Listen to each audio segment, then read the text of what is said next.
சொல்கிறேன் கேள். உன் நிலத்தில் விளையும் விளைச்சலுக்கு கிஸ்து கொடுக்கவில்லை. எங்கள் பேரரசுக்கு கீழரசா இருக்க திரைப்பணம் செலுத்தவில்லை.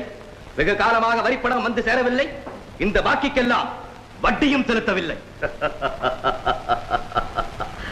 கிஸ்தி, திரை, வரி, வட்டி. வானம் பொழிகிறது, பூமி விளைகிறது, உனக்கு ஏன் கொடுப்பது கிஸ்தி? எங்களோடு வயலுக்கு வந்தாயா, ஏத்தம் இறைத்தாயா, நீர்பாய்ச்சி நெடுவயல் நிறைய கண்டாயா, நாற்று நட்டாயா, களை பறித்தாயா, கழனிவாழ் உழவருக்கு கஞ்சி கரையும் சுமந்தாயா, அங்கு கொஞ்சி விளையாடும் எங்குல பெண்களுக்கு மஞ்சள் அரைத்து பணிபுரிந்தாயா? அல்லது நீ மாமனா மச்சானா? மானங்கெட்டவனே, எதற்கு கேட்கிறாய் திரை? யாரை கேட்கிறாய் வரி? போரடித்து நெற்குவிக்கும் மேடி நாட்டு உழவர் கூட்டம் பரங்கியரின் விடலையும் போரடித்து தலைதனை நெற்கதிர்களாய் குவித்து விடும். ஜாக்கிரதை. அதிகார முத்திரையிட்டு உன்னை கையோடு அழைத்தவர் ஆள் அனுப்பினேனே. அப்படியா?